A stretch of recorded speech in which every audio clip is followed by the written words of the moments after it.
Good evening, everyone, and welcome to our November 2018 board meeting. First on the agenda tonight is Pledge of Allegiance by Ms. ECP, and then our mission statement by Ms. Booth. Please stand. I pledge allegiance to the flag of the United States of America and to the republic for which it stands, one nation, under God, indivisible, with liberty and justice for all. Thank you.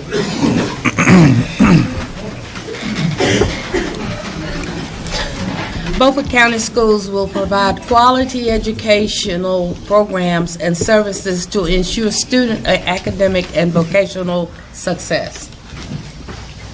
Thank you, ma'am. Okay. Public comment, do we have any?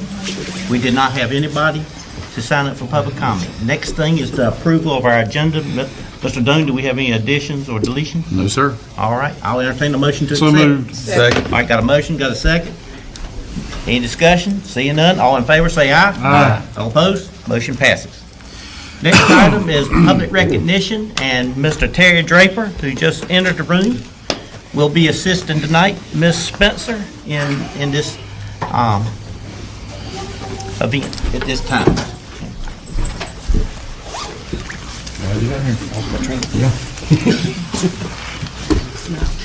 It ain't holding back.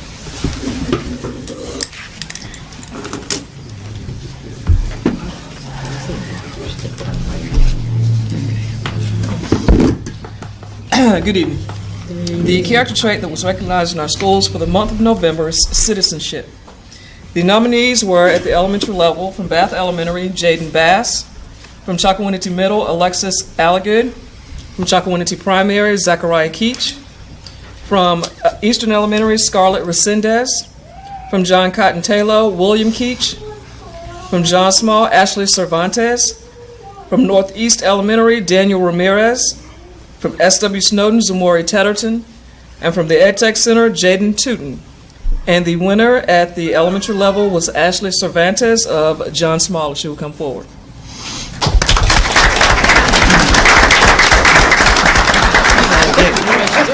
Stand right here. Great. Ashley is a fourth grader?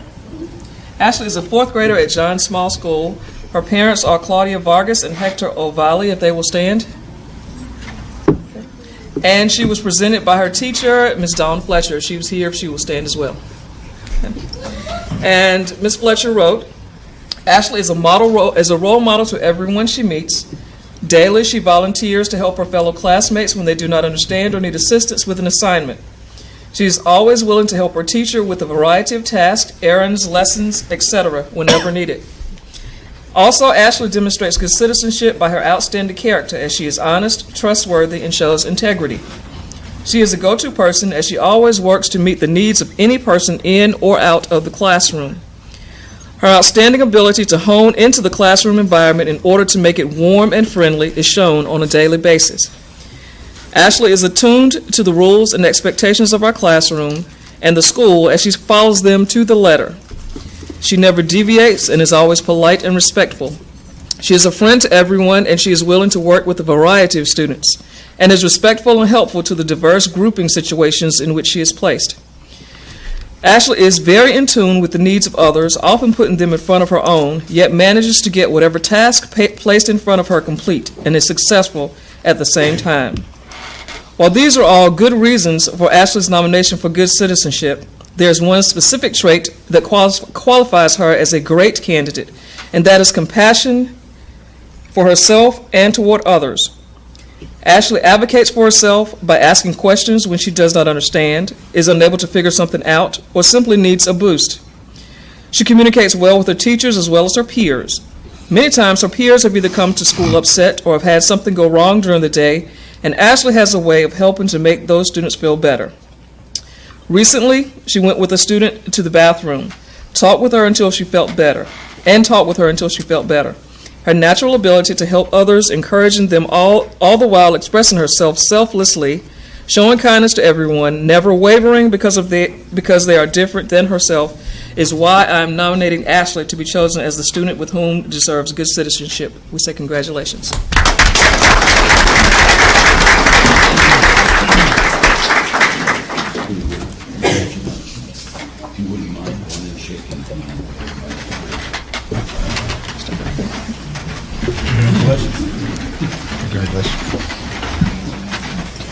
Congratulations. Good job.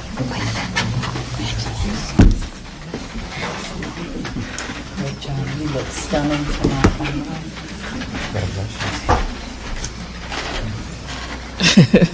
Come on back. You can come on back. At the middle school level, the nominees were from Bath Elementary, Keenan Willard; from Chocowinity Middle, Joshua Armstrong; from Northeast Elementary, Brittany Bale; from P.S. Jones Middle School, DeAndre Blunt; and from S.W. Snowden, Luis Adams. And the winner at the middle school level was Louis Adams of S.W. Snowden.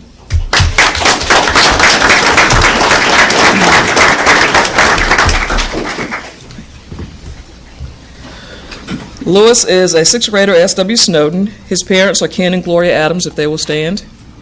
And he was presented by his teacher, Miss Natasha Brooks. And she wrote, Louis takes pride in all his work. He always respects and adheres to rules for socially responsible and desirable behavior. When other students are playing in class or in the hallways, he chooses to follow the classroom expectations. He promotes harmony and inclusiveness by not responding to negative behaviors. I've watched him turn the other cheek. He interacts positively with adults and others as well. Louis has a willingness to participate actively and make a positive contribution to others. We say congratulations, Louis.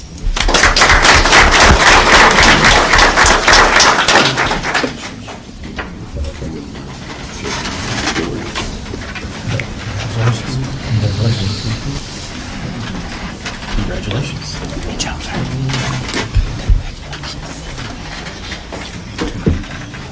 Good job. At the high school level, the nominees were from the Early College High School, my cousin Moore; from the Ed Tech Center, Cariana Jackson; from Northside High School, Randy Mendoza Singora; and from Southside High School, John Lupton. And the winner at the high school level was my cousin Moore from Early College High School, if he would come forward.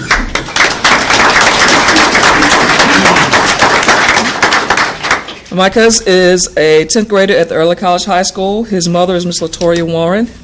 And he was presented by his teacher, Miss Kayla Shelton, if she's here.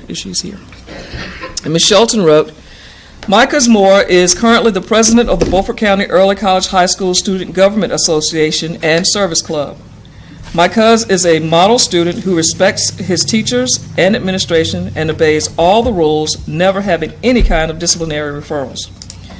As the president for the Student Government Association, Micah's also leads the representatives in a PBIS project to create a video to show their classmates displaying appropriate behavior while on campus. As the president of both of these clubs, my cousin is responsible for organizing various projects and activities that aim to help improve the school as well as our community. Following Hurricane Florence, my cousin organized and adopted an early college supply drive to benefit families of Craven County Early College students who were impacted by the hurricane. My cousin also organized a team of 17 of his fellow students to walk in the Beaufort County Alzheimer's Walk, which was held in early October. This event is held to raise awareness and money to help fight Alzheimer's disease. He also led the Student Government Association in sponsoring a canned food drive at the school's fall social. These cans were donated to the Salvation Army and Eagles Wings. Both of these organizations reached out to my cousin following Hurricane Florence in order to replenish their food supply to help needy families at Thanksgiving and Christmas. My cousin, as an individual, is also very involved in his community. Since August, my cousin has already completed over 26 hours in community service. He spent his own time aiding his community in repairs following Hurricane Florence, and he is active in volunteering at a local homeless shelter as well. He has already planned his club's next project, raising items for this shelter to deliver them at Christmas. We say congratulations to my cousin.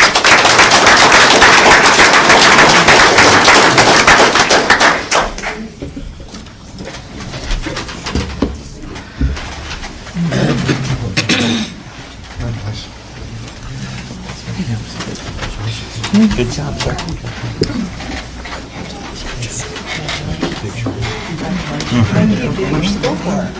It's a phone call. You're a busy young man. Thank you for all you're doing.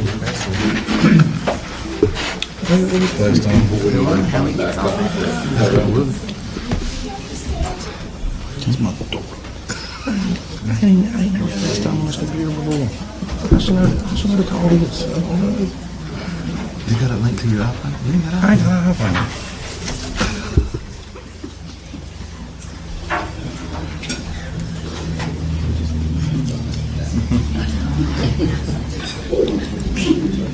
I have to say that was a little funny.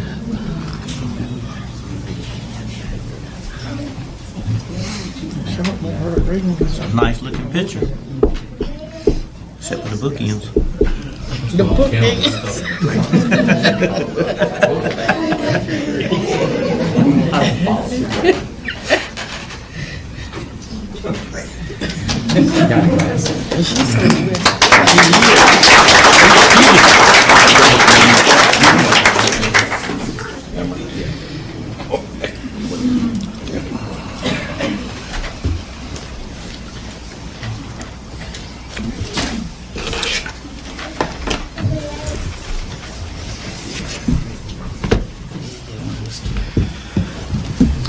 All right. Recently, the North Carolina School Board Association held its annual meeting, and at that meeting, the School Board Association sends out a call for school systems to submit student work. That student work comes into two categories. One is a poster contest, one is a video contest. This year, the category or the theme was What's Super About Public Schools? And we were very fortunate in Beaufort County Schools to have several winners that we want to acknowledge tonight. So in addition to our certificate, for those of you who contribute artwork, we also have your original artwork back as well. So you're not winning your own work, we're just giving that back to you. But we are giving you a certificate in addition. So first individual is from, this individual placed second in the North Carolina School Board Association poster contest from Northeast Elementary, Peyton Schramm.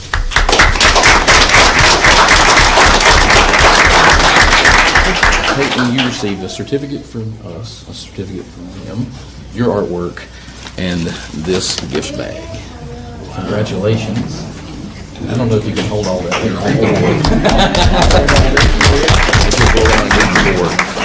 Congratulations. Good job. Congratulations. Nice to meet you. You're sometimes proud when they called your name out. Congratulations. About, what, 400 or 500 people? Yes, a lot. But they all know you.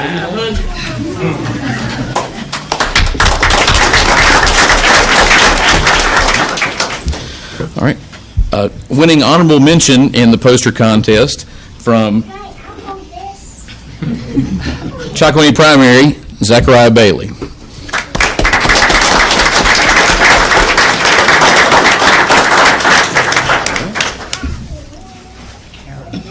Congratulations. Congratulations.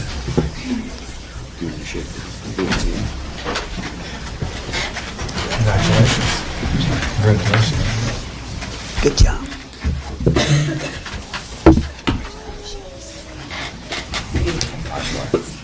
Congratulations. Proud of you.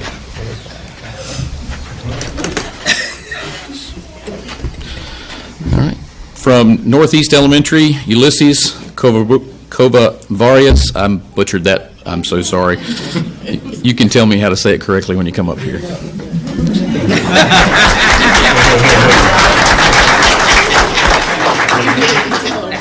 Covarubius.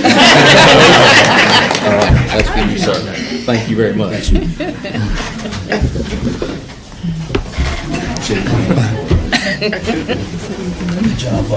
Is it right? I'm just going to call you Butch. How about that? Congratulations. Don't feel bad. We have to keep them straight like that.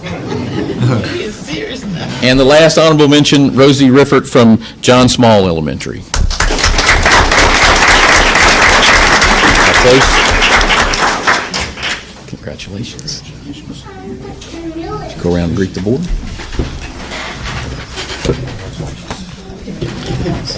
Yeah, you're gonna do this. certificates.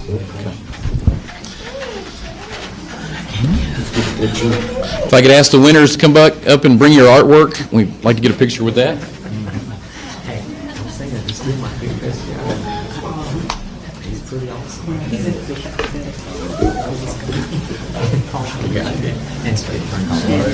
There we go.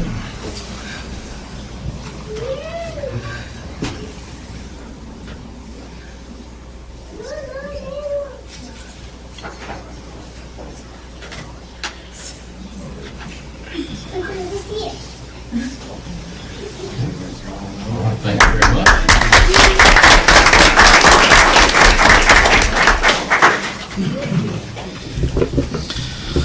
All right.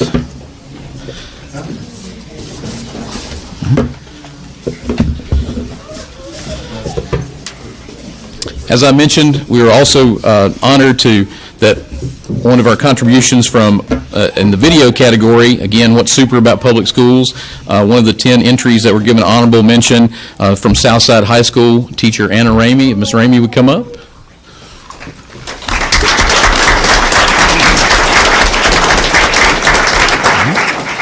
And when I introduce her students, all right, Courtney Boyd. And you can greet the board. Vanessa Foreman.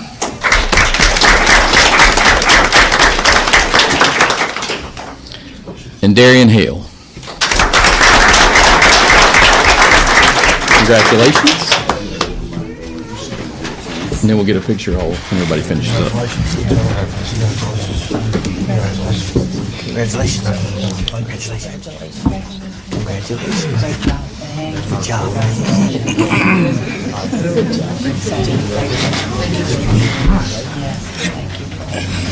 Leadership.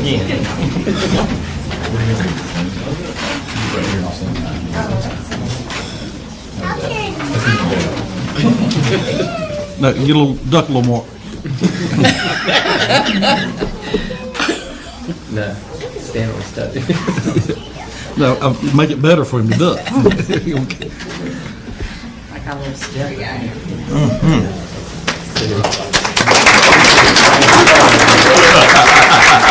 Old football injury.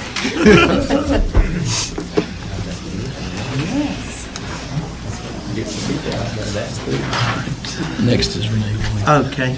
All right. Next on our agenda to be recognized is Ms. Renee Boyd has a presentation.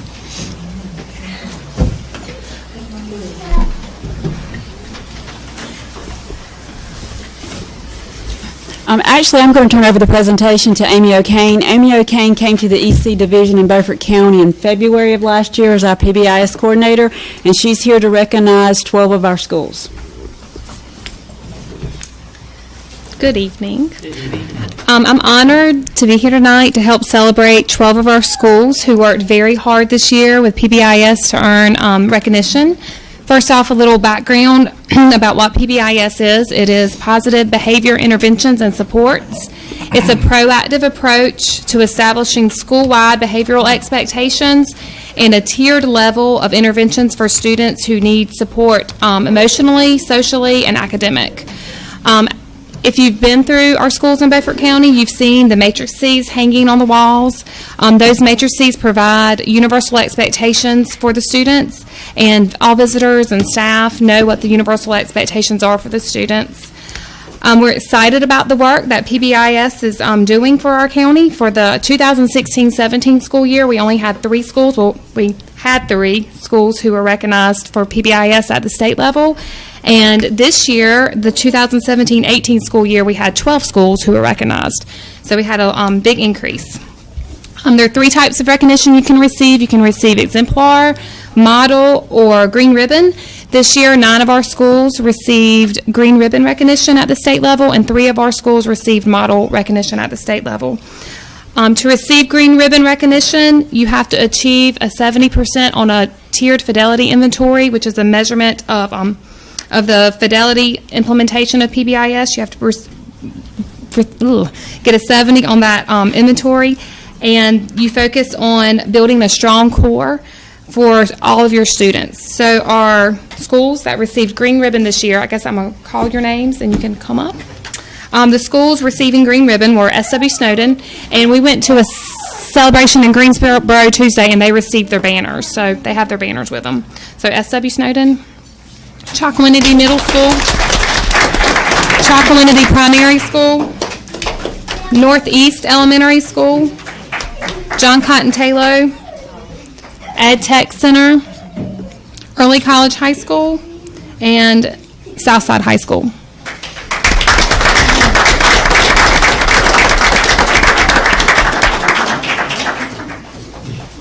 And then to receive model recognition, once you have Tier 1 fully implemented, you're able to focus on individual student interventions, and you have to achieve a 75% on the tiered fidelity inventory.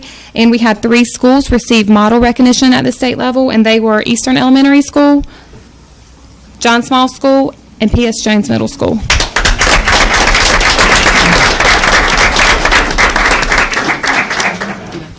And I'm sorry, Mr. Paik, I left off Bath Elementary School for green ribbon. There's our 12, thank you. They're all holding banners that it will take 2 people at least to unfurl. Trust me, they're going to look really nice in all the schools. And we also have a plaque that we're going to hang somewhere in the building to recognize all the hard work. You can put it in your mouth. It's not a problem. Okay, that sounds like a good idea. Everybody say PBIS.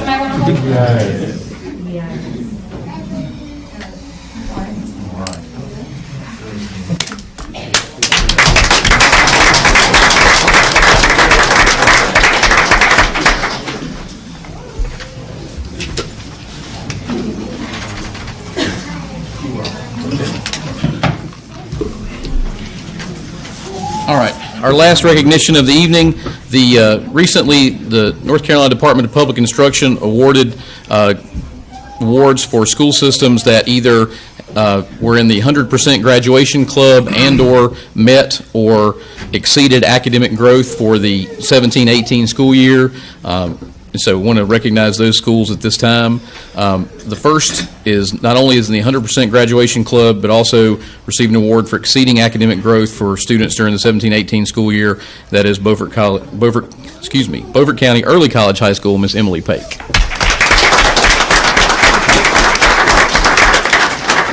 Congratulations. For exceeding academic growth expectations this year, John Cotton Taylor, Principal Keith Mitchell.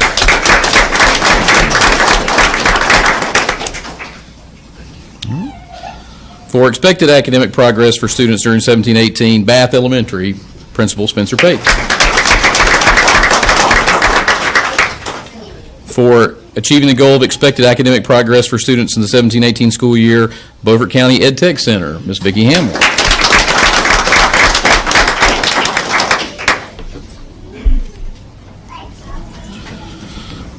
For achieving the goal of expected academic progress for students during 17-18, Chalkawinity Middle School. I believe Ms. Brianna Williams representing tonight.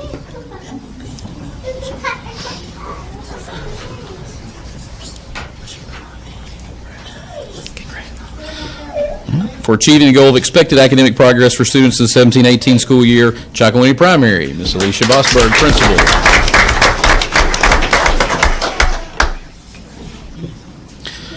For achieving the goal of expected academic progress for students during 17-18 school year, John Small Elementary, Principal Kelly Makepeace.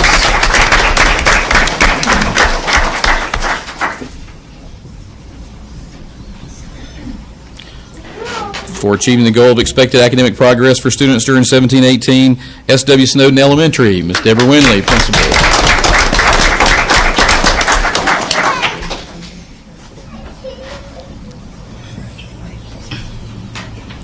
And for achieving the goal of expected academic progress for students in the 17-18 school year, Southside High School, Mr. Rick Anderson.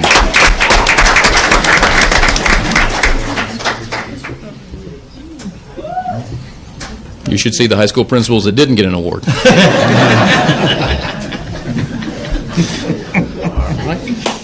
Rick, hang on one second. If all those principals received the award, to come up real quick.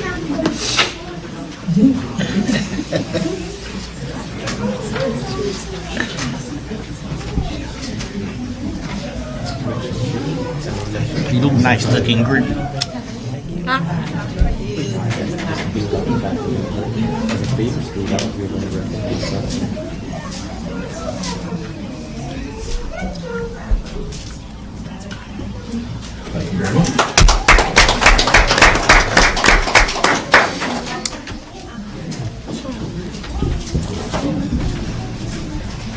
That concludes our public recognitions, but before y'all leave tonight, since it's such a large crowd, let's give everybody a hand one more time.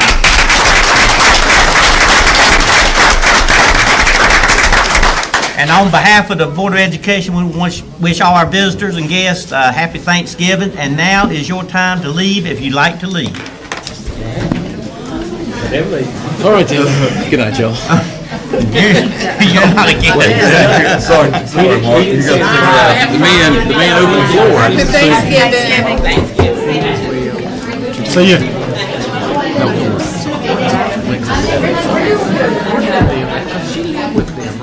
And the room clear. Boy, the room is clear out now. Darn right. Yeah, please do. Because sometimes it's hard for you to find that kind of information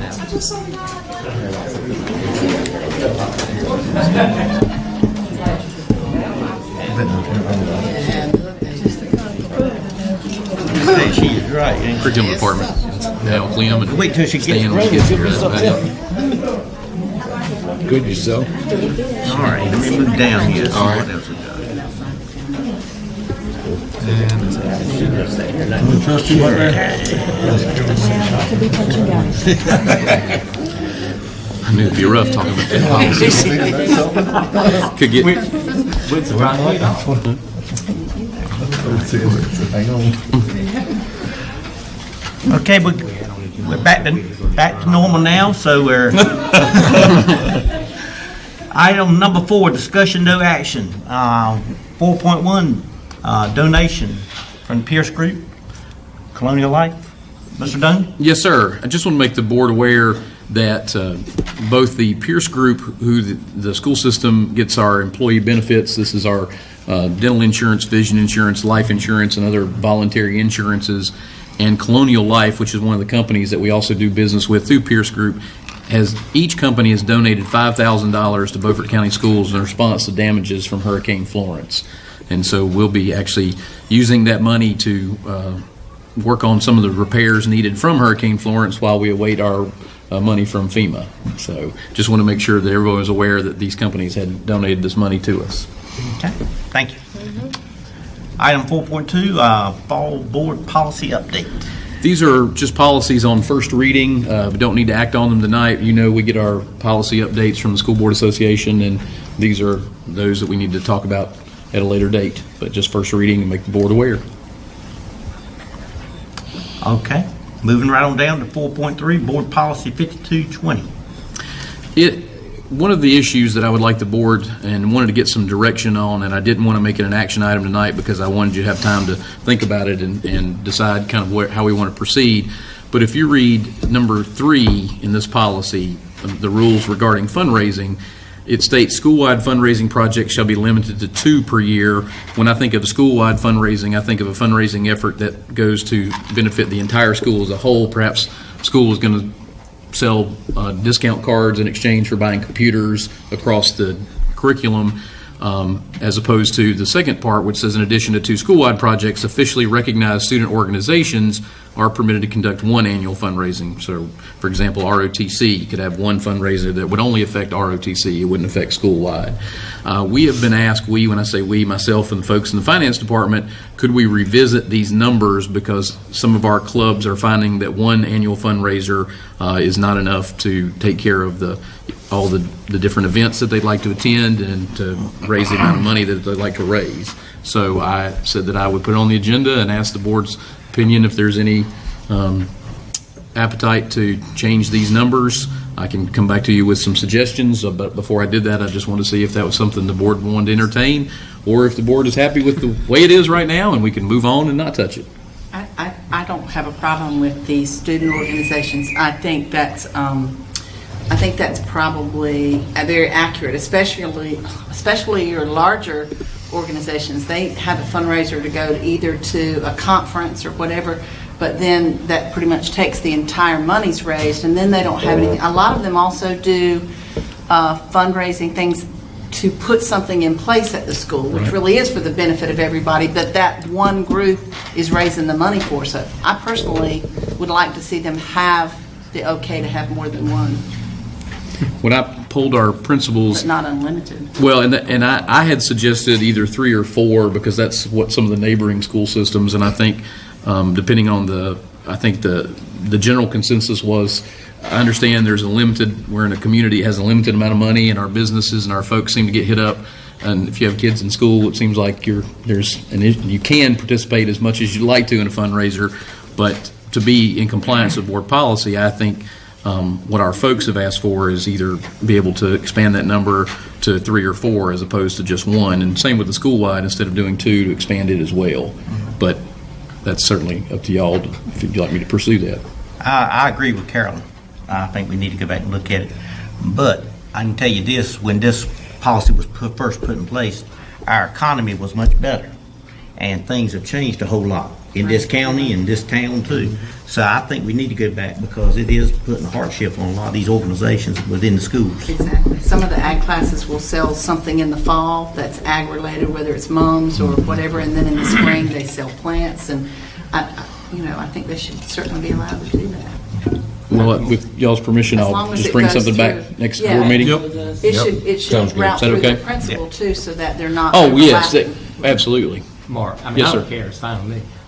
But is anything going to really even follow anyway? I mean, is anybody going to monitor? Well, that's what's happening right now. I Actually, know, our I'm finance okay policy with it. our finance division is monitoring it, You and think they're so? contacting schools and saying, Yeah. or not just necessarily schools, I should say individual clubs, and saying you're over your fundraiser or Yeah, you've submitted. So we are. That's why it's come up. Yeah. Because I know that what they're doing is contacting them after the fact. Right. Well, So, and I mean, I don't care, so let them do it. I was just thinking, don't make it so hard where anybody has to really follow it. Go ahead and Right. open it up enough, let them do it. Student governments should, doing everything it they do anyway. is for the whole student body.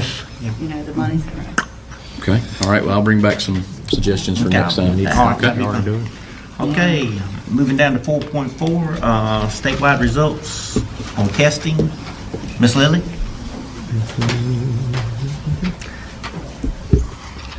I'm having a heck of a bunch of dates tonight.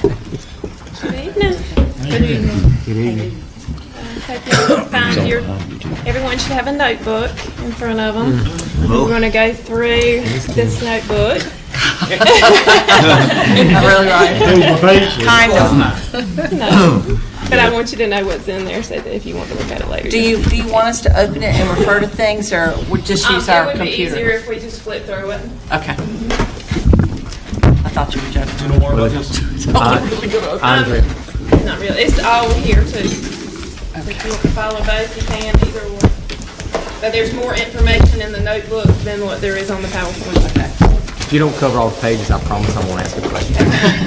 I promise you I'm going to see it. Please promise you're not going to give a test after that. Because we would I fail. wanted to give a formative assessment. We'll talk after the meeting. Our scores wouldn't be very good, would they, No. Okay.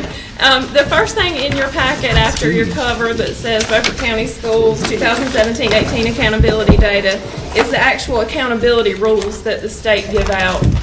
This would answer any questions that you might have about how something's calculated, and I'll be glad to answer that for you as well, but it's here if you'd like to look for it. So if you flip to the tab that says SPG, that stands for School Performance Grade. And in this tab, it tells you which assessments and other items such as school growth and ACT work keys, things like that, that fall into the school performance grade calculation. Also on there, and it's in yellow on that slide, if you'll just keep in mind that they do calculate achievement as 80% and growth as 20%. And then they're on a 15-point scale. And if I could interject there, school systems have constantly lobbied the General Assembly to revise that number because we'd certainly like to have a much more balanced formula between achievement and growth. As you saw tonight, lots of our schools did very well when it comes to growth. Proficiency was the bigger issue, but 80-20 is a lot to overcome. So certainly we will continue to lobby in hopes that we get a better formula. Should be at least 50-50. Yes, agreed. The following page talks about your achievement levels. And here I just wanted you to keep in mind that North Carolina has one called grade level proficiency. Grade level proficiency counts for levels 3, 4, and 5 in achievement. And then there's CCR, which is college and career ready, and that is only your level 4 and 5. And there's 2 pages in there that give you examples of how to calculate school performance grade, whether it's for K-8 school or for high school. Okay, moving on to the BCS overall tab. Our CCR, or our level 4s and 5s overall, we're at a 44.7. Our GLP, 55.3. And this is all EOGs and EOCs calculated together. ACT, and that is your composite score of 17 or better, we're at a 47% of students. ACT, that's talking about your 11th grade students who took the ACT. Work keys is your 12th grade concentrators, and there they have to score a silver or higher, and that's a 63.4. AWA is new this year. That is looking at whether or not they took and passed the work keys assessment or the ACT assessment. They only have to pass one to count in that calculation. So it's an either or. And then there's math course rigor, which we're at a greater than 95%, and that's if they passed Math 3 by their senior year. EL progress is if the students are making progress on the access test for our English learners, and they're at a 32.4%. Our cohort graduation rate for our 4-year, which is our standard rate, is 82.9, and our 5-year cohort graduation rate is at 84.6, and that was extended. The following report is one that some of you are used to seeing. This one covers reading, 3rd grade through 8th grade, math 3rd through 8th, and it also has your 5 and 8 science at the bottom. And this, if you're looking at it, if you look down BCS for 3rd grade reading, we were 59 in 2014-15, 15-16 at 55.9, and 16-17 54.5, and 17-18 56.1. It went to green because we went up in 2017-18, so that's how you read that. And we've got some more detailed slides in a few minutes. The next 2 pages are the same information, but looking at it in a cohort of students. So if you're looking at the students in for reading, the first one, BCS, 14-15, they were at a 59. 15-16, they grew to a 61.2 and went green. And you're looking to the right diagonally, 58.4 and 16-17 and 60.1, they went green again in 17-18. And there's 2 pages of that data as well. Following that, you have the EOCs. That's the same comparison that we just went through, except it's for your math.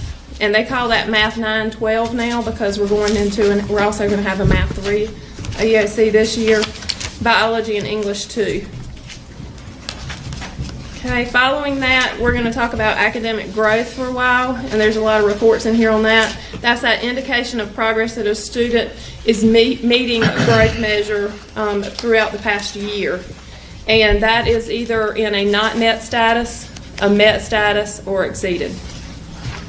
Okay, the overall school growth is the first pie chart that you see, and we had 30.8% of our schools as a whole not meet growth, 15.4 exceeded, and 53.8% met. And those met and exceeded ones were the ones that you saw up here tonight. The next page gives you 4 years of growth data for each school. And if you'll flip one more, I graphed that for you so you can see 4 years for each school together. And this again is their overall growth, including all their state assessments. Okay, the following pie graph is your school growth for reading. We exceeded 12.5% in reading schools, 50% of them met, and 37.5% not met in reading growth. The following graph is school growth for math. And this one, we do not see any red. This is great. We see exceeded 14.3% and met 85.7%. Okay, the following is information on kindergarten, first and second grade M-class growth. So this particular year, kindergarten was measured from middle of year to the end of year. And so that's that first page. And it shows you 3 years of growth data and a 3-year average. And that's highlighted in blue. Then this next page shows you that same data, but it's broken down by the school.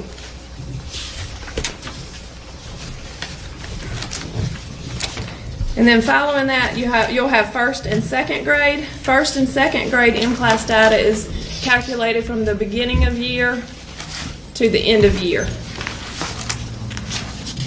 And then that third page back there will break that first and second grade down by school.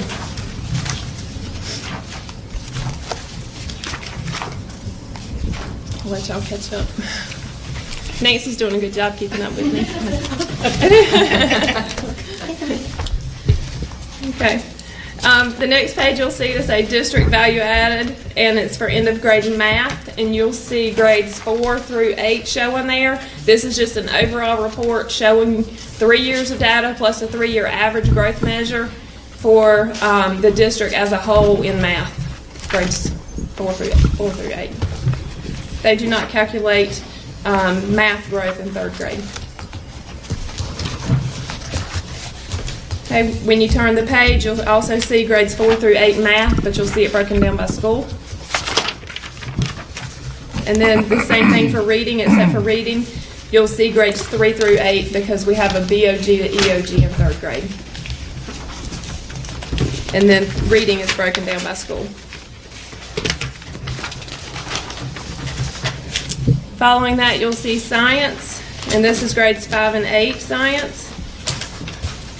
And then when you flip one page over, you'll notice that it's by school level. And then you'll see the same thing for biology, English 2, and math 1, and then broken down by school. And we're going to get these on graphs in just a minute, so I'm going real fast. Okay? Then we're going back to third grade reading. And there are several reports there, starting with the one that Nancy has up on the screen. This one has the state measure at the end, so we're looking at our schools and looking at that state, but we're also still looking how they did from the previous year to 2017-18. We had 3 schools go up, 3 schools go up, the district went up as a whole, and we had 2 schools that went down. So when you flip the page, you'll see a blue bar graph, and this shows each school as well as the district and where we're at with third grade reading proficiency. And we're actually seeing CPS and BE and BATH kind of hanging around the same. We see a little bit of growth there and some others, and then some areas that we need to work on as well. The following slide gives you that same reading growth that we just went through, but on one chart that also talks about some programs that they're using and how well they did. So the blue bar on this one is your 17-18 data. And then you'll see 3 years after that. And this is for growth, for third grade reading only. Okay. And you'll see the same thing for 4th grade, 5th grade, all of that for reading. We did notice a drop in 5th grade again, which we're looking into. And then your growth for 5th grade reading is there as well. And you'll see the growth measures for 5th grade. We're not where we'd like to see them either. Okay, 6th grade reading. We saw some increase in 6th grade in all of our schools and the district. We have green across the board. And if you'll look at the 6th grade growth, which is right behind that, we're not where we want to be, but we're doing better than what we were. 7th grade reading.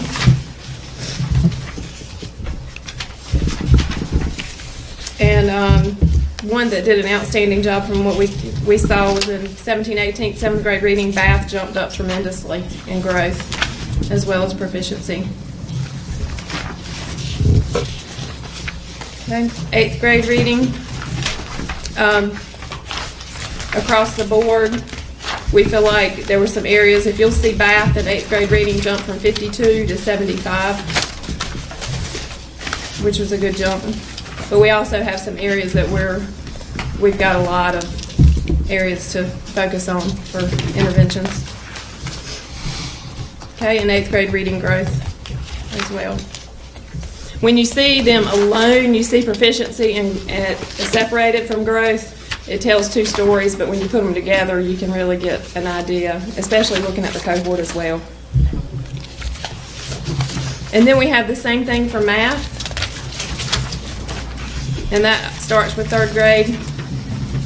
Again, I put a reminder in there that they do not calculate growth for 3rd grade math.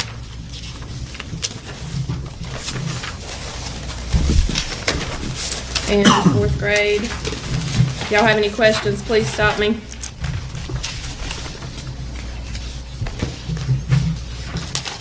Northeast 4th grade math went up tremendously as well in growth. 5th grade math, again, we're seeing that 5th grade trend that we've seen for several years now. We're not where we really want to be in 5th grade. Well, are these schools willing to share their secrets on why some are jumping up and doing good and some are not quite there yet? They are. They are sharing their ideas? They are. Okay. In some areas.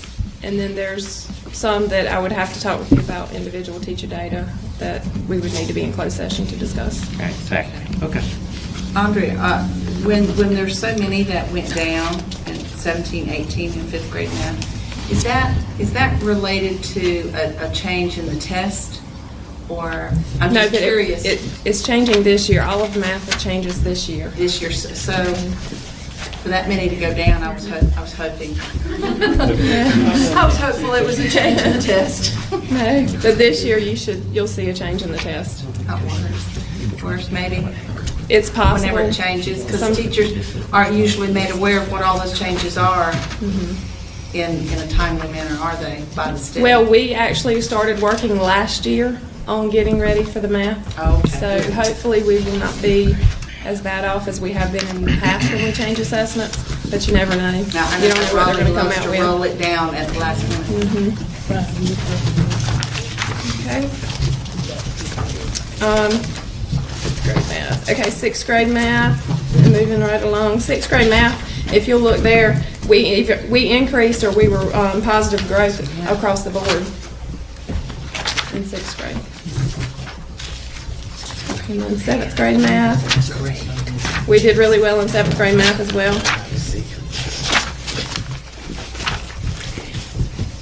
And then 8th grade math, remember that's the one that there's just your 8th grade students who took the math, the regular math assessment, and then your Math 1 students took the Math 1 at 8th grade. And so it's either or, whichever one they sat for.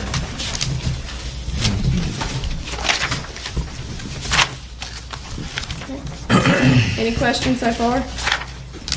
Okay. Same thing is there for science, 5th grade. And across the board, science 5th grade is a focus area. And then 8th grade science, you'll see that that's a little bit better. That's more where we need to be.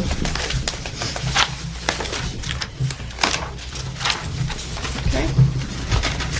After that, you'll see that 3-year comparison again for the high school. And that's just taking you into the same thing, but for Math 1. And then your growth for Math 1.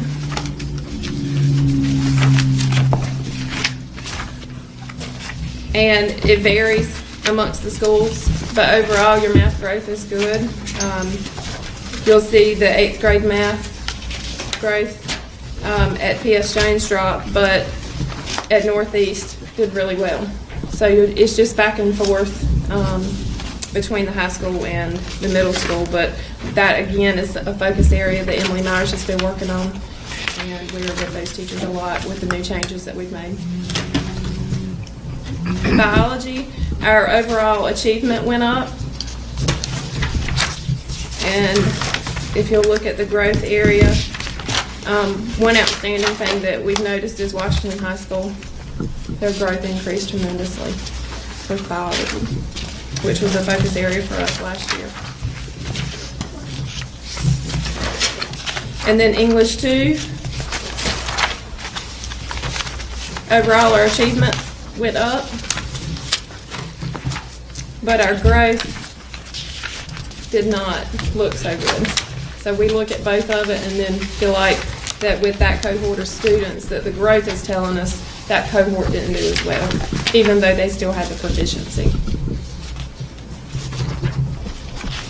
Okay, and then you'll see information for the 4-year grad rate. And this year we were at 82.9. The year before we were at 80.6. And so we've been gradually increasing there. And then you'll see a chart that has the 4 years, grad rate for each school. And early college has been holding strong at 100. You'll also see the 5-year grad rate. And that is for the students who did not graduate in 4 years. They graduate in 5. We call it extended. And so the following year they get another rate. And this is a graph showing us that school 4-year rate. Okay, we talked about math course rigor, and that's passing Math 3. And this is looking at your 12th grade students who earn credit in the Math 3 course or equivalent. And across the board, we try to be 95% or higher. And we did a good job of doing that. EdTech's just shy of it. ACT work and ACT work keys. Again, that AWA indicator is new this year. So they're looking at all 12th grade students who had a valid ACT from their 11th grade year, or they have a work keys assessment their 12th grade year. And that's the AWA. So here you're looking back. You're looking at all the seniors, but you're looking back a year for ACT and that current year for work keys. And then if they pass one or the other, that's the calculation here. When you go down to work keys, that's looking at last year's seniors only who were concentrators. And then your ACT is looking at last year's 11th graders. Okay, and there's a couple of graphs showing you 4-year trends there as well for ACT and work keys. And EL Progress is new this year.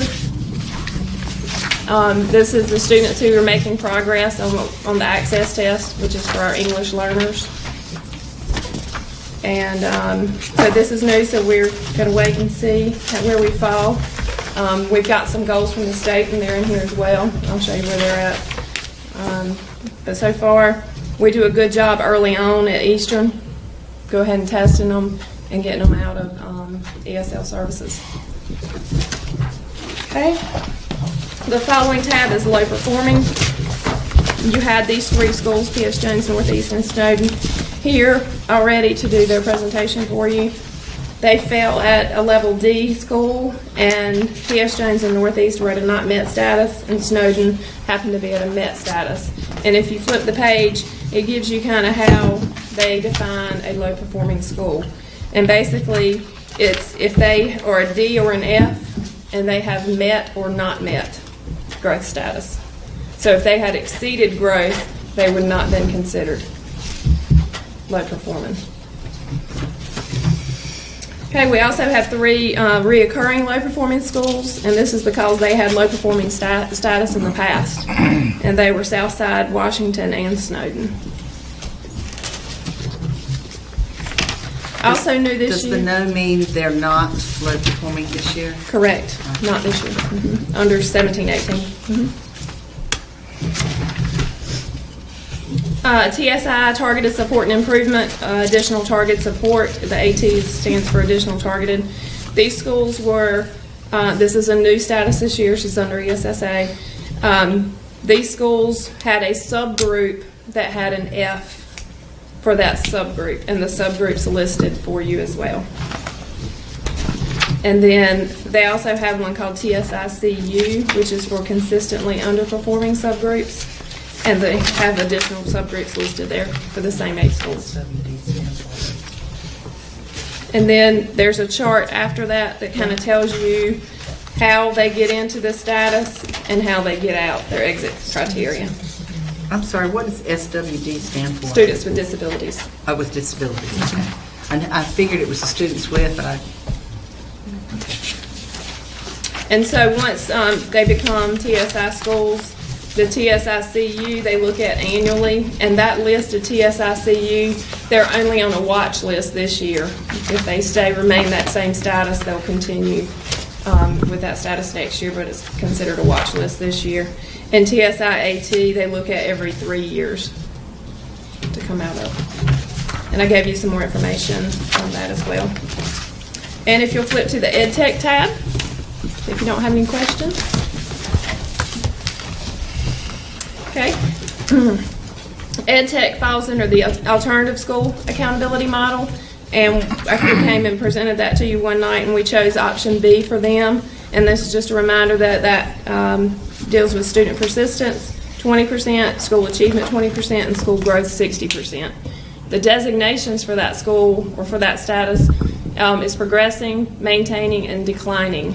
And EdTech came in with maintaining status, and their school growth was a negative 1.68, which is a MET status. Okay. Long-term goals. This, again, is the first time in 2017-18 that they have given us long-term goals. And you will find these long-term goals for certain schools in reading and math for your cohort, and also your English learner progress. And if you flip, I'll go through the first one with you so you'll know what you're looking at. But all the schools are listed here. This first one for Bath is talking about your math, and you'll see that on the left, the first column, math grades 3 through 8. And it's looking at all students, the first row going across, all students, and they have a baseline, and then they have an increase each year. The increase each year for Bath is 2.709. So they expect Bath, the goal for them this year was 60.4. They were at a 59.9, so they didn't quite meet the overall goal. So it's in red. And then each year, that goal increases by 2.709. So if you look all the way over, in year 2025-26, they should be at an 82.1 based on their long-term goals that the state has set for them. And then they'll fill this in every year with red and green based on where they are.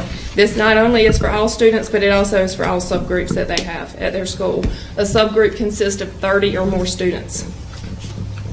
Assuming that neither the federal nor state accountability models change between now and 2025. Exactly. and they will. Exactly. Those numbers may not hold up. Yeah, I'm thinking not. And so you'll see that in there for reading and math, for your cohort grade rate, EL progress if they have it. And who at each school keeps up with this? Guidance or Normally the principal. the principal? So they're responsible for updating it and then relaying it to all of y'all, is that right? Well, it'll come out by the state every year. So you'll get it, okay. It's So part they of their can't doctor it. reporting. Yeah. They can't doctor anything. It comes down from on high. Yeah, there you go. Okay, if you'll flip to the feeder chart tab, this was a request that I had to let you know kind of the feeder pattern at the schools and where they go, but also which programs are being used at certain schools. So this first one shows you Reading Horizons, and this is for the 18-19 school year, the current school year. And this, if it's green, the program is being implemented. If it's yellow, it's partial implementation at that grade level.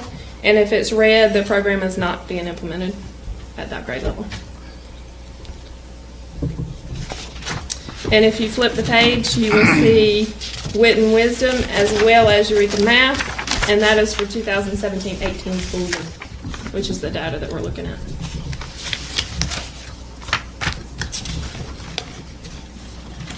Any questions?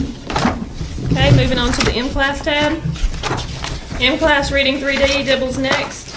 There are some reports there for you if you would like to look by school, how that well they did in their TRC proficiency level as well as their composite score.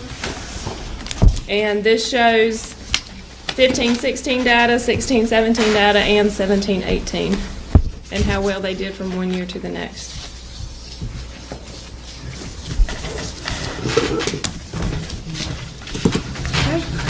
The next tab is Career and Technical Education, CTE.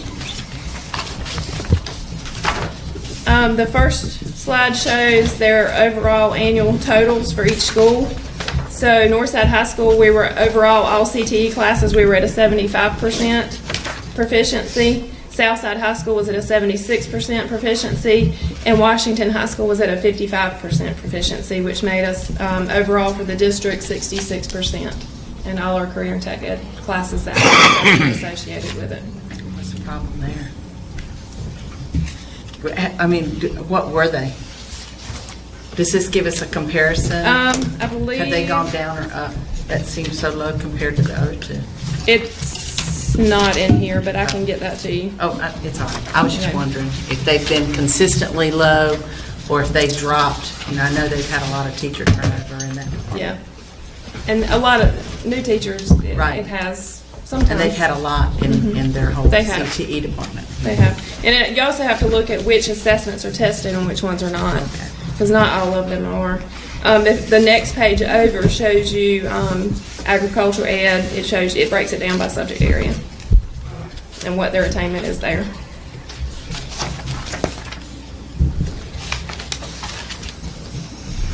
And then if you'd like more details, then we have the whole post-assessment score breakdown after that.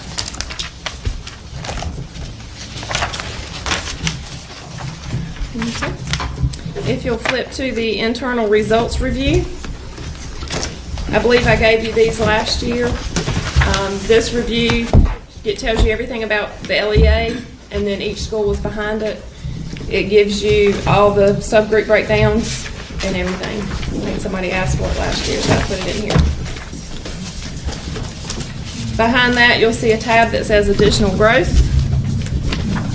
And this is additional growth reports out of EVOS that breaks down schools a little bit more, if you're interested in that. And then there's a little bit of program evidence in the back as far as some samples of student work and things like that that I had a request for as well. Could I answer any questions for you? Thank you for whoever put all this together. That's not a question, just a statement. Yeah, I don't have a Thank question. you. Just an awesome job putting it together. Thank you. Curious. Thank you. Just curious. How long did it take you to do that? I mean, not you don't have to tell me. I'm just God, it had to take a long time. That's a secret, they can't tell you. Yeah, they had to shoot me in. Andrea did send me version number 312 of the PowerPoint today. I promise to read every She has been page. working on it. I had to change the thing. Just to say, some of these reports didn't come out till Friday. Wow. I don't know when you had Thank it. you so much. That's an awesome book right there. And even though you didn't go over it page by page, you went over enough of it that you gave us a really good overview, and I appreciate that very much. Thank all of you. I would just encourage any of the board members in going back and looking at this at their leisure, if they have any questions, to contact you. Please do. And Please sit down. do. We will. I think it's. I think you can find answers about anything in that book. soon as I dissolve That's it. awesome right there. I'm telling you. Yeah, I can stay here all night. In between the turkey and the dress and the football. Okay? That's right. And as always, Andrea, good to see you here. Thank you. Yes. I appreciate it. Thank you and all your staff. Thank you. Yes. Thank you. They are great. They're good to work with. Great people. Thank you. Thank Thank you. you. Thank you a lot. Happy Have a nice Thanksgiving. Thanksgiving. Yeah, happy Thanksgiving. All right, we're gonna move down to item number 5, local before. Discussion action. Yeah, you're right. Okay. You're right, my bad. Okay, all right. Item number 5. 5.1, local supplement for school nurses. Mr. Dunn. Yes, sir. Our school nurses are generally considered in the same category as teachers, counselors, media specialists, certified employees who work at the school level. And recently it came to my attention that we do not pay them the local supplement that we pay to other certified staff. And after doing some research in some of our neighboring counties, I found that we're the only school system that doesn't pay our nurses the local supplement that pay twice a year to teachers, media folks, counselors, et cetera. So I would ask the board to allow us to include them starting with this year and moving forward. You want a motion on that? Yes, sir, please. Second. We got a motion and a second. Sorry about that. Any further discussion? Seeing none? All in favor say aye. Aye. All opposed? Motion passes. Thank you. All right, board policy 4326, student athlete behavior. Yes, sir. Previously, the board had asked myself and Ms. Duke to look into different school systems policies when it comes to what happens when a student fails a drug test or is considered testing positive. Doesn't necessarily have to fail, but consider the positive test for a variety of reasons into what other school systems may be doing. And our current policy allows the student, I think the major issue was whether or not the student could return to play during the current sports season. And so what you have here, needless to say, no one has a consistent policy. Everybody has done their own thing. Lisa was sent out a request several times to our neighbors, basically all the schools in the Northeast region, to ask them about their policy. What you have are the folks that replied and the ones that were readily available. For example, in Pitt County schools, if I'm a student in my first instance, then I have a 21-day ban, essentially, assuming during the 21 days that I complete some drug counseling and produce a positive drug test, a negative drug test, then I can return to play. Again, I was only looking at first offenses because that was the question before the board. Camden County, they're not allowed to participate for the remainder of the year.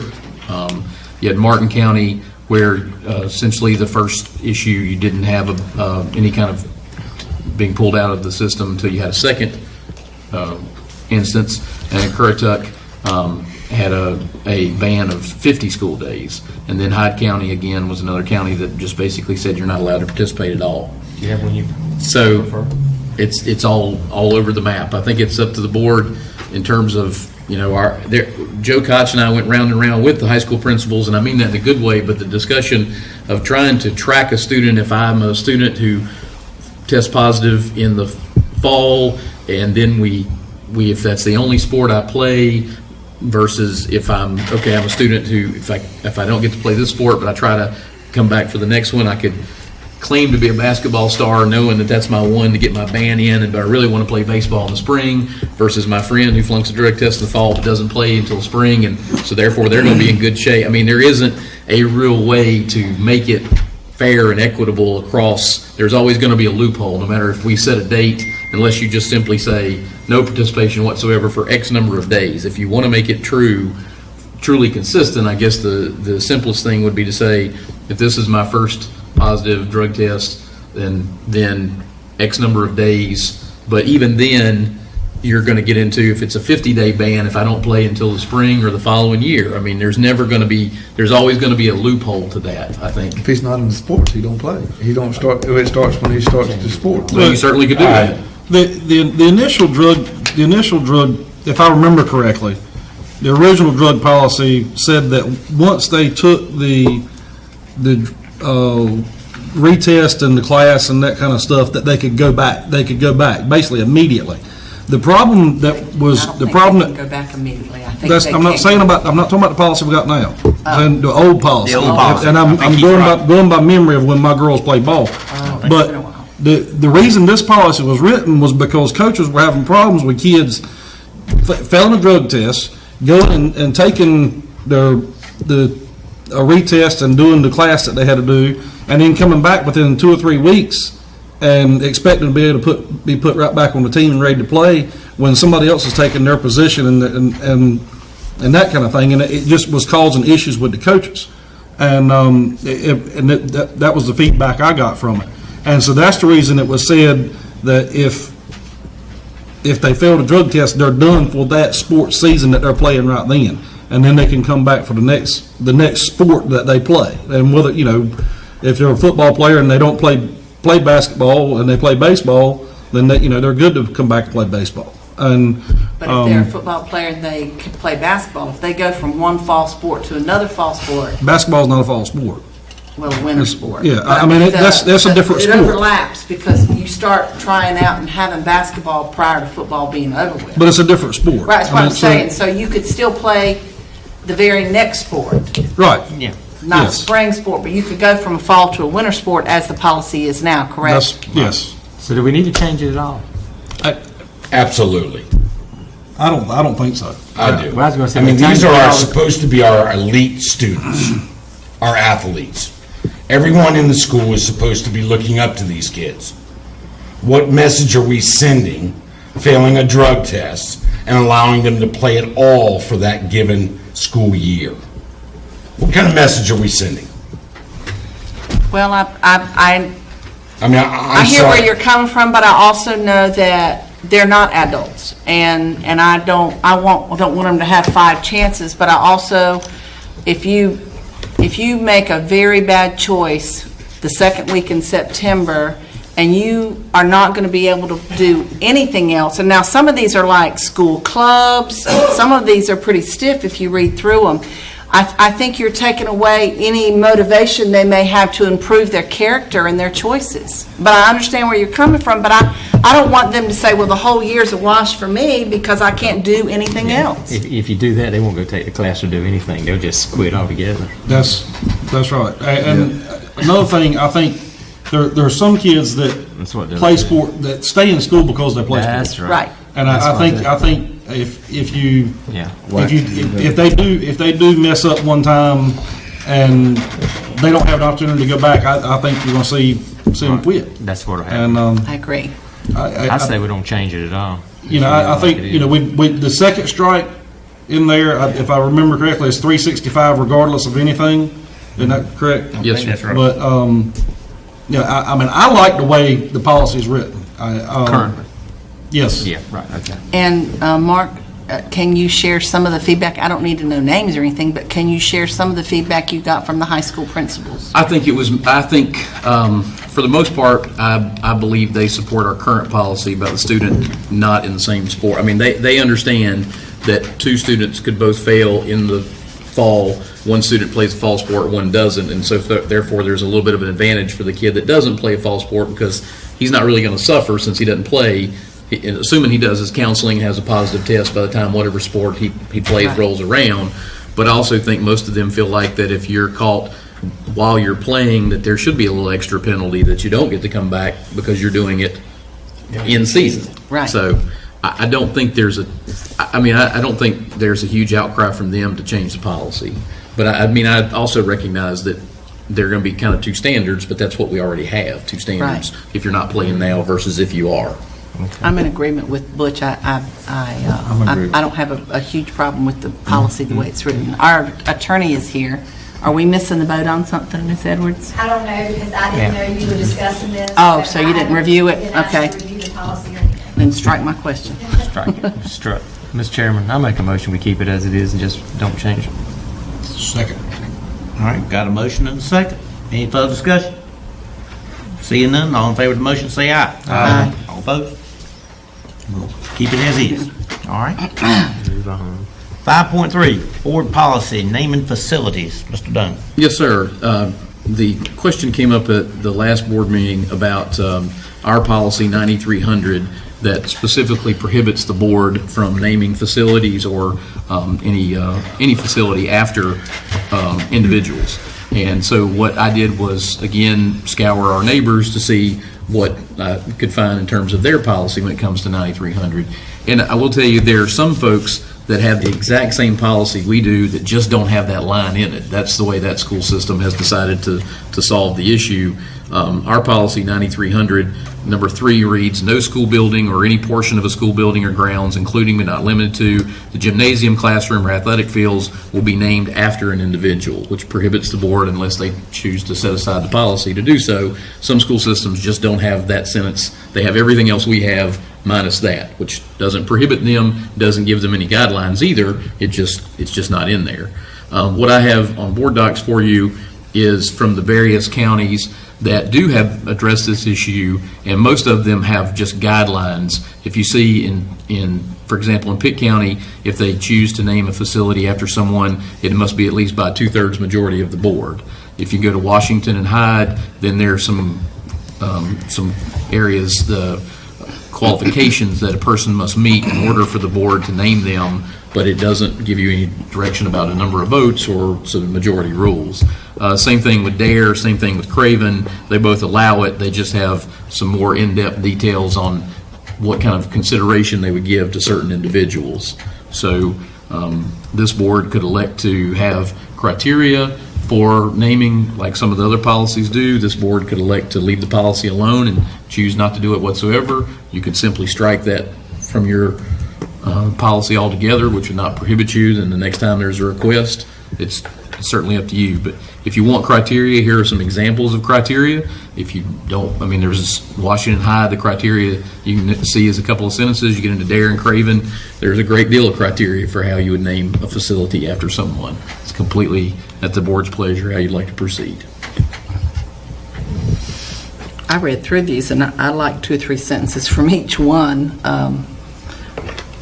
I did not object to, I think it was Dare, might have been Craven, that basically said you can't name a school, but a facility like a gymnasium, an auditorium, a ball field, and that if you did that, it would be because someone has given long-term service in that sport or area to that specific school.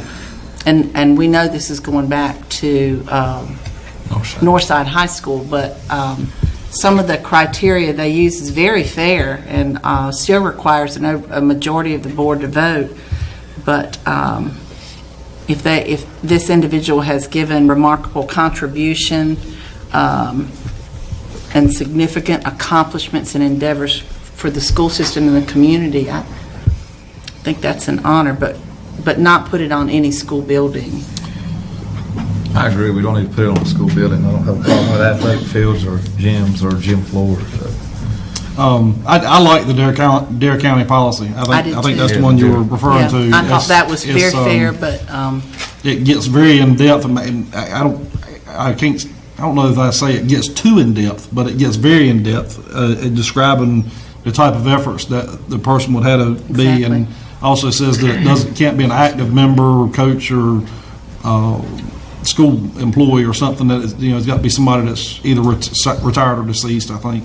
They've obviously had this issue before them, and they've done their homework, and I like the way their policy was written.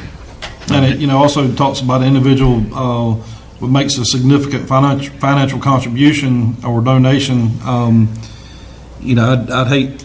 I think we had discussion at the school board conference that another school system had somebody offering them a significant amount of money to build a facility, but they wanted to put their name on it. And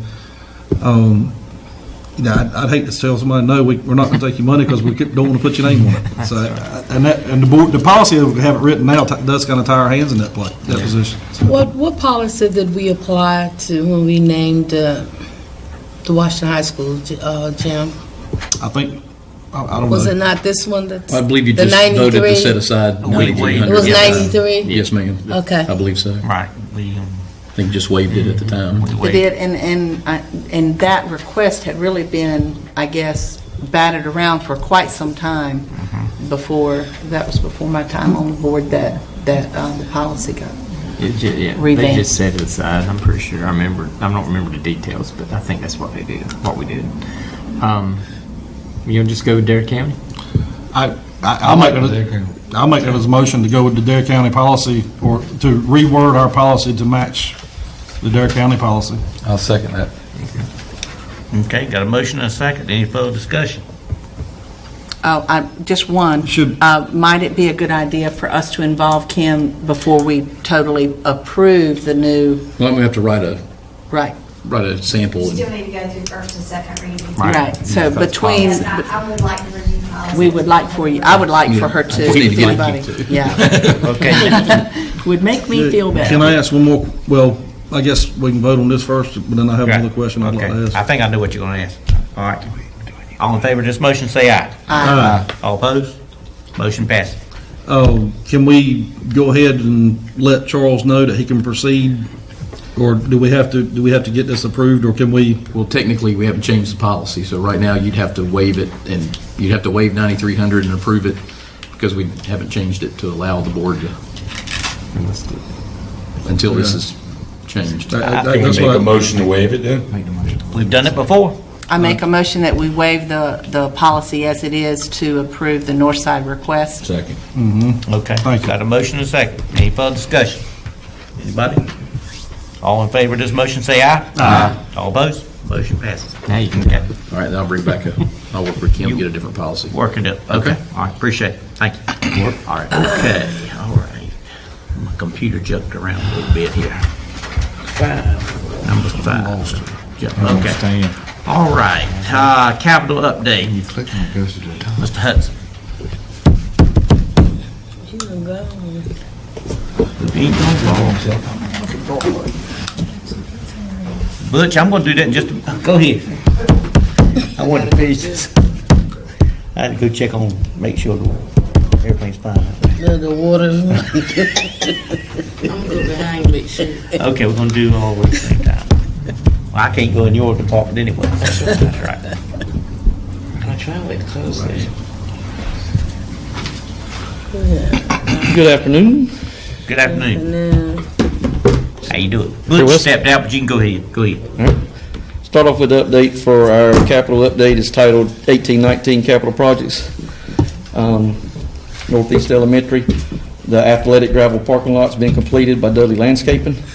Had a budget of $40,000, contract amount of $22,000, left a balance of $18,000, which y'all agreed to take that $18,000 to fund the central services additional monies and the south side monies needed. So that's where the balance will move forward to. Central services parking lot here has been sealed. All the cracks were filled and seal coated and lines painted back. And the project was approved. Cost of $7,500. And it's budgeted $3,500. And y'all asked before, that $3,500 was a number that was collapsed to make it fit in our budget with the monies that we had. So, Chalkawindy Primary Media Center roof was replaced by Curtis and Curtis of Kinston in the amount of $96,417, and that was the same as our budget because that was originally short and we had to fund it. Washington High School Band Boosters building, new metal roof was put on to match the new field house that was built 2 years back by Randall Smith Roofing of Kinston. That project was $13,666.67, and we had a budget of $13,766.40, left a balance of $99.73. Snowden classroom and band room. The band room has been installed by Robertson Heating and Air in the amount of $9,185 from a budget amount of $17,510, and the other unit will come out of it, but that unit has been on back order and we're hoping to have it by the end of next week, the week after Thanksgiving.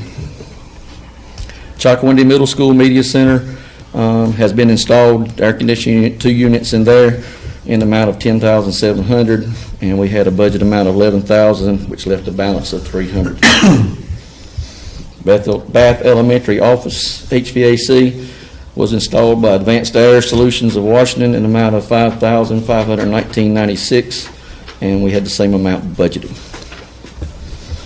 Any question on those? Yeah, I'm glad to see item number 1, the Northeast project. Yes, sir. Because when I was out there the other day, and I thought if we've spent $40,000 on this little line of rock, I'm going to talk to Stan. So I'm glad to see we didn't spend $40,000 on what was there. Yep. But now I would like to make sure that we come back and revisit expanding that in next year's capital budget, or because it's not, what we've done is just not enough. It looks correct. It's just a little small spot. It's a fairly large spot, but it's not going to be much parking. So, Stan and I have asked the schools already to start working on their capital list. Of course, I know that we have a lot of unfunded things from last year. The capital list is already pretty large, but we've asked for that. and Stan is starting to collect that as we speak. A few of them to reply so far. Moving on to the capital projects in progress, just to give y'all an update on it. Southside High School paving project, they completed the demo and the backfill, undercut and backfill, and they've been unable to proof roll it due to the weather and just getting it dry enough to see if it actually hydraulics or not, where we can pave back over that. Southside's built on a clay bed like a lot of our other schools, so we got to get it dry before we can check it back out. They did undercut it 16 inches and put the fabric down and then put rock back, and we're just waiting to proof roll it. Technology server room arrived finally this past Friday. It's been ordered for almost 7 months, and we finally got it. We will start on the electrical and stuff. We'll be doing it in-house by Plant Ops. Northside High School envelope. It's not truly the envelope, but there was some bunch of pipes inside in the interior hallway which was affected by the outside envelope, so we put it under that project. We actually had the pipes insulated to prevent the moisture from dripping in the hall and in the cafeteria. That was done by J&C Installation out of Greenville, and it fixed our problem at the end of the summer there. It fixed it. Now it's not a problem with the humidity. Southside High School chiller replacement. Piedmont Service Group has got the pads installed and ready for the new carrier units. Pete Lee and myself went to Charlotte last week to see our units being built and go through a little class on those. And I actually got a text message this afternoon that the first one was on the truck and on its way here, so it should be here tomorrow. And the other two are scheduled for to ship November 30th. And we hope to be able to get at least one or two of them put in over the holidays if the weather will work with us temperature-wise and humidity-wise, and not have a real hot Christmas as we had a couple years ago. EdTech Media Center roof. Actually met with Curtis and Curtis today on pre-construction, and they do still plan to start the first week of December. They're planning. We decided on the laydown area and pre-construction and everything today. Any question about those? Any questions? Not about dollars or anything, but I wanted to ask Stan, because this is a question we've talked about it before, but I've been asked before. On roofing jobs, why does nobody from Beaufort County ever? We don't have anybody that does commercial TPO and EPDM roofing. None. Not none of them. Guess that answers why. Lewis Roofing was the only one that did, and he has seeks other employment now. So okay. We have a lot of shingle installers, but no TPO or EPDM, which are the roofs that we use. This guy here figures out he's the only one bidding, we're going to get really up the creek. Well, I mean, that's only natural to think that. I mean, I'm not saying he would purposely do anything, because I don't even know who they are. But you know what I'm saying, Stan. Yes, sir. If it comes down to the point where somebody sees after 10 jobs, they're the only person that ever bids, well, Put the price up there. Well, that's when Don't you look start for any looking deals. for other commercial roofers. Yeah, but if they're in doing other the county. areas. No, I mean Yeah. another area. If you got to go out of the county, then you can go to other areas. We even post on the HUD, which is the minorities and all, that's out there for everybody, They and just don't do they're it. not replying. I did have one call on the When you last say job, you- but they never came When and you looked. say you push, are you contacting them to ask them to bid? I mean, somebody in 2 or 3 counties over that may be a minority roofing contractor that is commercial. they're probably not looking. That site goes to They have- every roofer there is. Okay. If they are a licensed roofer, they get access to it. It's They which get knows about access to it, but I construction mean, jobs. For them to be aware, do they have to visit the site themselves?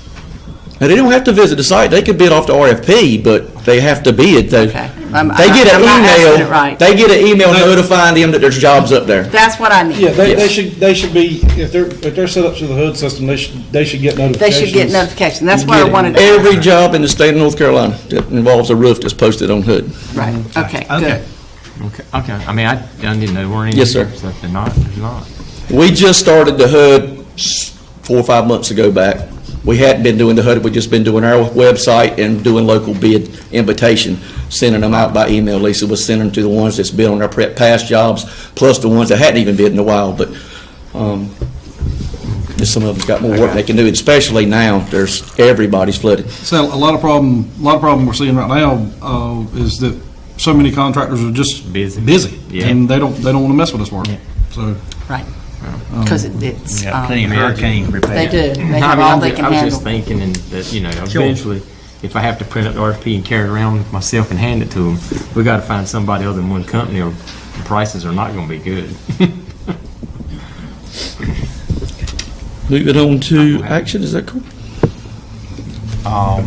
You got north side walk behind. Yes, sir.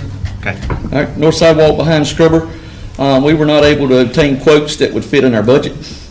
On the state contract, the machines are $7,000 plus in a walk behind unit now. We were able to find a 2016 demo machine with 28 hours on it in the amount of $4,055.43, including sales tax. The machine's been at north side now for about 3 weeks, and it's been working great. The staff's very pleased, principal's pleased, and the owner of Mazzell Industries agreed to put new maintenance-free batteries in it and service the machine and bring it back to us for that amount, if y'all approve. Okay, y'all. How much do we have budgeted for? $6,000. That's on the budget. Okay. They like it. It's working. Move approval. Second. Does it have any kind of warranty with it? Yes, ma'am, it's given 6 months warranty. It was on that attachment of his, I think. Yeah. And we've had it for how many months? 3 weeks. 3 weeks. 3 weeks. So we got a little ways. We've been running as hard as we can for I the last 3 bet. weeks, though. Well, he's going to take it back and service it and put the new no liquid, the gel jet batteries They in go it. bad So 6 months and 3 days. That's right. Yeah. All right, got a motion and a second to buy this walk behind scrubber. All in favor, say aye. Aye. All opposed? Scrub on. Okay. Thank you. Chakawindy Primary 200 building carpet replacement. This was due to moisture related to Hurricane Florence and the school being without power. RFP was sent out on our website and put on the Hub website. Option 1 would be to install Versa Shield and put VCT down where the carpet was removed. Option 2 was to take up the existing VCT in the room and do the entire classrooms and bathrooms in all 10 of the classrooms in the 200 building. Your bids are attached. We feel pretty confident that with Willie talking to FEMA that we will get the money back for option 1. But if we decide to go with option 2, then the Beaufort County school system would then come up with $6,131.04.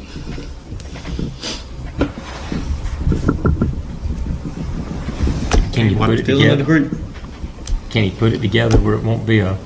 I see you mentioned it in here. So that's Yes, why sir. I'm asking. Yes, sir. I remember how this floor here was. We're going to raise it 1/8 by putting Versa Shield in it, so we're going to have a marriage line between the existing rooms vary between 5 foot and roughly 20 foot, the ballpark figure, width-wise of existing floor that's there. So if we marriage it, we got to put a 30-foot strip across the room. The rooms are 30 foot wide. All the rooms are 30 foot wide. So we'll potentially have a 30-foot wide joining strip if we go with option 1. You say you think this is going to get covered by the insurance? Or by? Option 1 will, which FEMA, Willie's been talking with FEMA, and they just told us to proceed with getting our quotes and proceed getting it fixed. So they declined to come look at it. They came last week and looked at plant ops and spent hours and hours there, so but they basically give him the green light. Is that right, sir? When we were talking, Mark, it was about the higher end they would not go.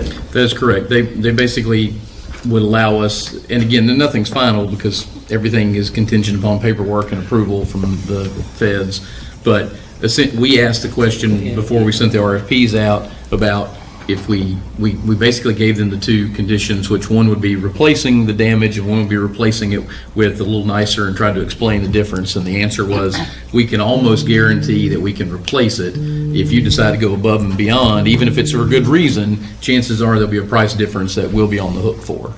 So, but I mean, we don't have anything in writing from them whatsoever. They're going to reimburse either one at this point. I mean, Do we have a deductible? Not in this particular, I don't think our insurance is covering this. None of our insurance, just FEMA. Essentially like a $25,000 gap max on our current policy. What we're hoping is we can use some of that money, not all of it, to cover these gaps that we're seeing within the process. And we did not have a hard dollar amount when I met with FEMA last week. If you all would rather go with the VCT, and since we have the hard numbers now, and I can go in and plead the case, we may can get the VCT all the way through. can't guarantee it, but since we have hard numbers, it might would help. Well, why don't we go, let you at least talk to them? And it just 'Cause give I us think the 10 option to take the best option that we can get, or you want to bring it back. I'm confused between 1 and 2. Well, I think 10, well, what it is, if you go out the butchers, this room here, that's it where Mr. Clem is sitting. They've taken the tile up to where Mr. Clem is at. The other side is some old tile that they didn't take up. This was carpet, that was tile. Right. So if they put this in, it's not going to meet at the same height, so they're going to have to put a strip across it. Yeah. Around all of the classrooms, so. I mean, have issues with some of that tile, old tile popping up? Not in what's left of the blue and white checkerboard. It's in fair shape, let's put it that way. I don't see how it stayed as wet as it was. I don't see why it's not already coming up. There must be some good glue. But that's not coming up. We did see some hydraulic moisture underneath the carpet, no question, so that's why we recommended putting the Versa Shield down to take care of that issue. Get out of there. So option 2 is just going with a bigger area. Doing the tire room, yes, sir. The room was done 70-30. 70% carpet, 30% VCT. That's option 1.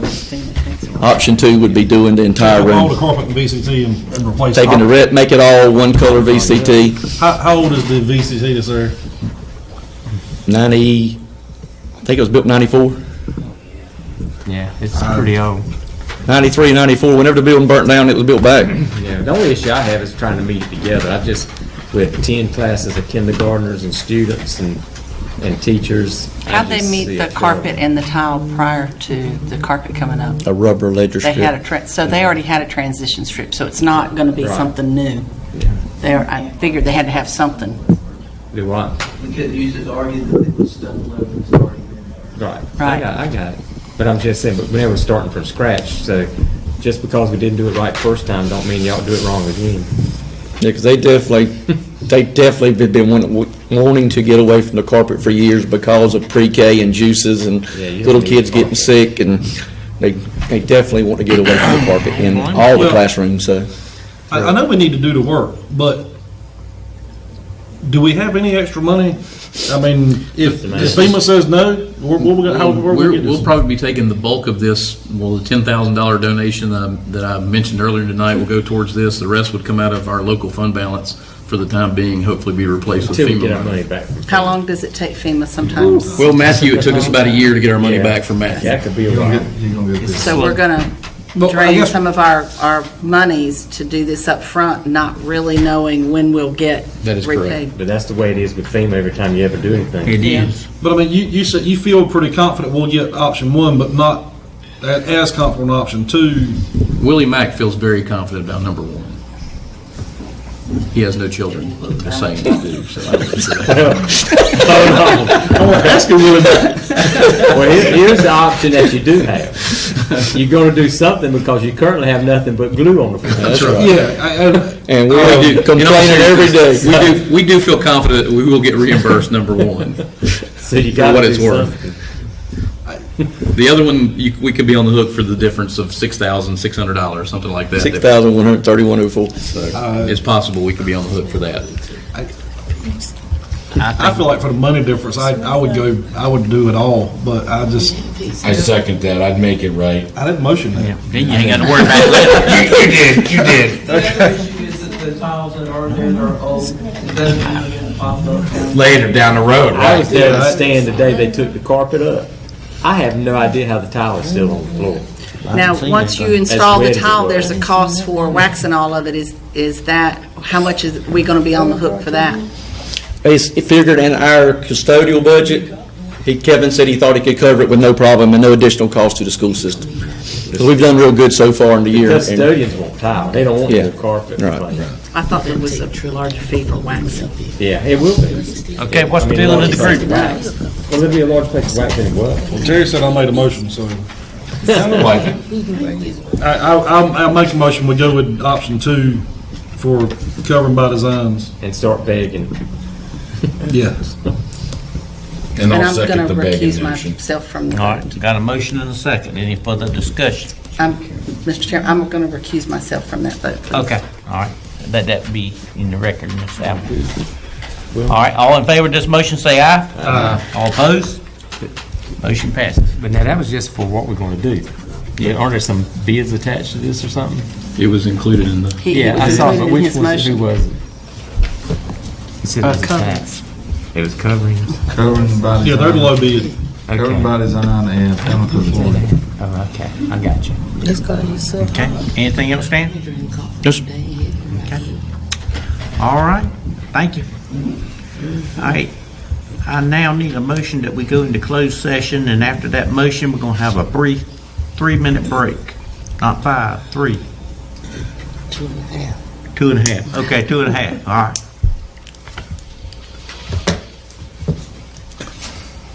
That darn computer.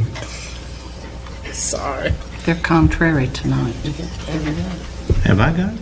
I don't know what I got. I move that we go into closed session pursuant to the General Statute 143-318.11A1 and A8 to prevent disclosure of confidential personal files under GS 115C-321, to formulate plans by a local board of education relating to emergency response to incidents of school violence, or formulate and adopt the school safety components of school improvement plans by a local board of education and school improvement team. Second.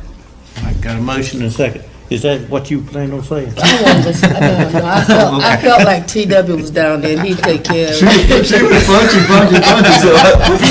That screen won't move. It wasn't going nowhere. Okay, we got a motion and a second. All in favor of this motion, say aye. Aye. All opposed? Motion passes.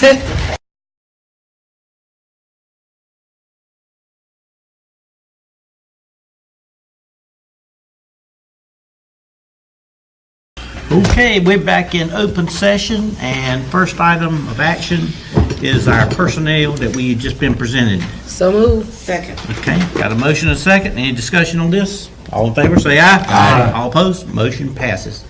7.2, budget amendment for the fiscal year 2018. Mr. Dunn. Just need a motion to approve as presented. So moved. All right, Second. got a motion, got a second. All in favor of this motion, say aye. Aye. All opposed? Motion passes. Moving on down to updates, calendar for December 2018. And open it, Mr. Dunn. Okay.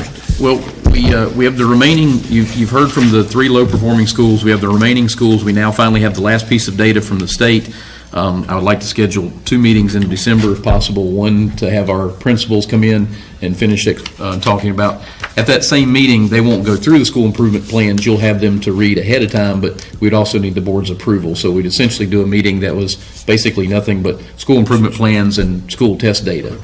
And then we would have our regularly scheduled meeting at a later date, and that would be the night that, assuming the board wants to have the dinner and the transportation with the oysters like we've done in the past and seafood, that would be the night of that. If that's what the board wants to do. Pick a day. Got some. Whoever that's going to be, right? Okay. What about Thursday the 13th for the data presentation? Thursday the 13th. What time? December? Yes, sir. I'm good. I mean, Can we start at 5:30 as we normally do? or if you can start even a little earlier that day, it'd be How great many are because going to present? 11. 11. Harry can't get here. 5:30. Bring it You to do at 5 o'clock, I'll show up at 5:30. That's best I can do. Well, can you, I guess I was going to say, if our second meeting. We can doesn't split them a little bit. I was going to say, yeah, we move can a few split to the it, yeah. second, so we're not, Yeah. so we And don't there are a have- few people that can't make it on December the 13th. Yes. So perhaps December 13th for essentially what would, for lack of a better word, a work session. And then December 18th for the regular meeting.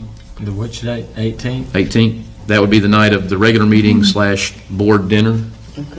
You got to do your So that's 13. swearing-in ceremony. Yes, sir. That would be the night of election board It's a officers. formality, but I mean, 18 is on Tuesday. I don't care. Yeah.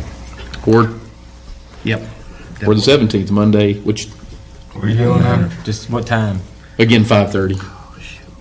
The Doing 18th. 17th or 18th. I don't care. Just pick your one. Unless we can start that one earlier, 5:30 on Can't the, start till 5:30. Yeah. on the Can't get 13th. there. Okay. Is there a preference, 17th or 18th?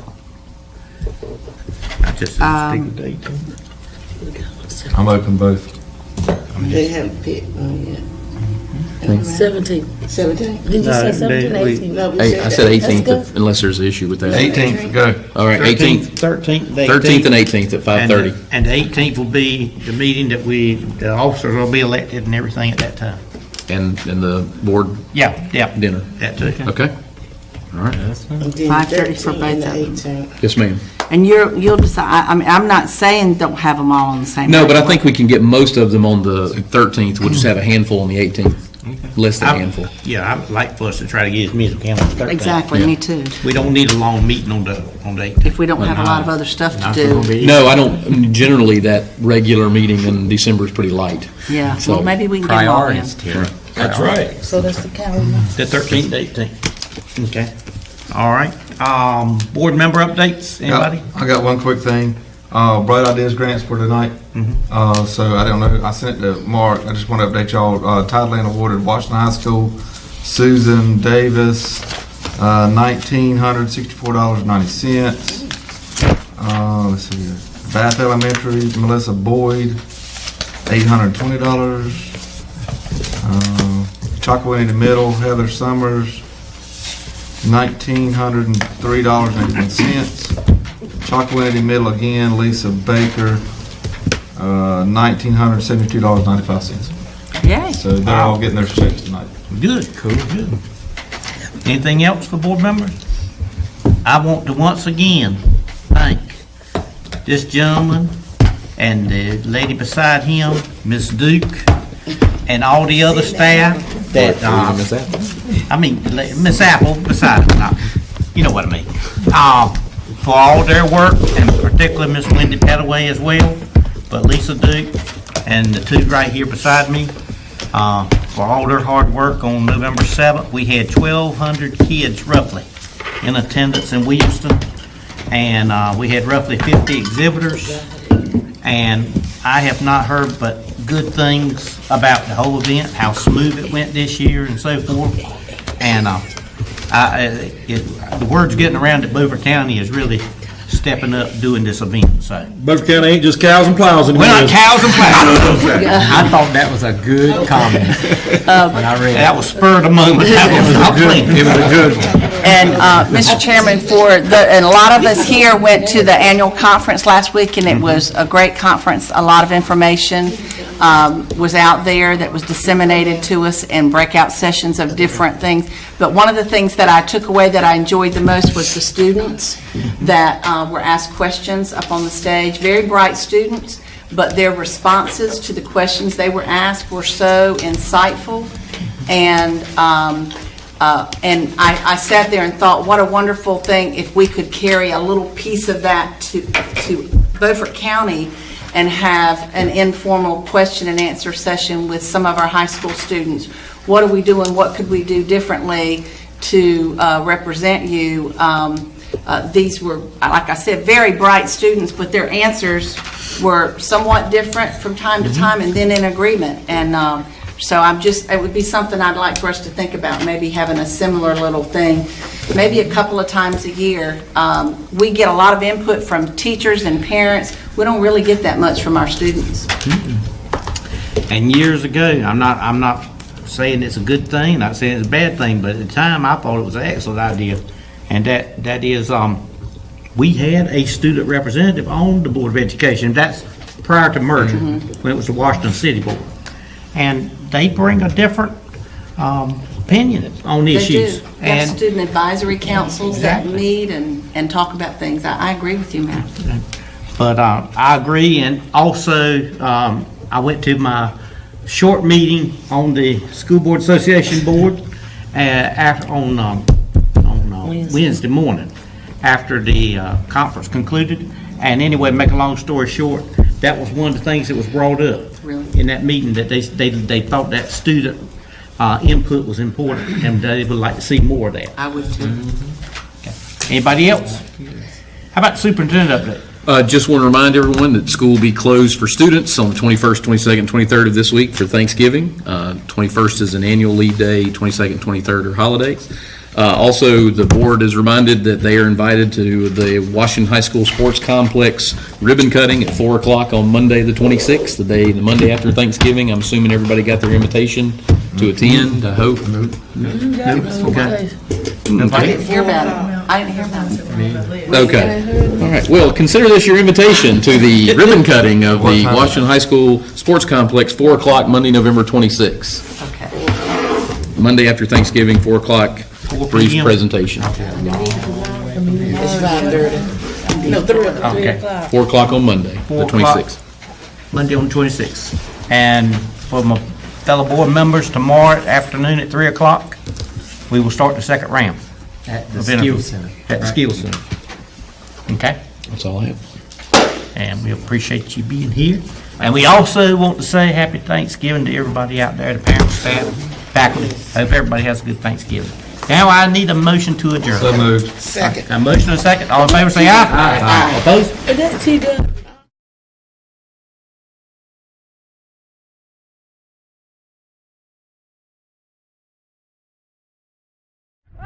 We do have a couple of folks that want to share some words of wisdom with you.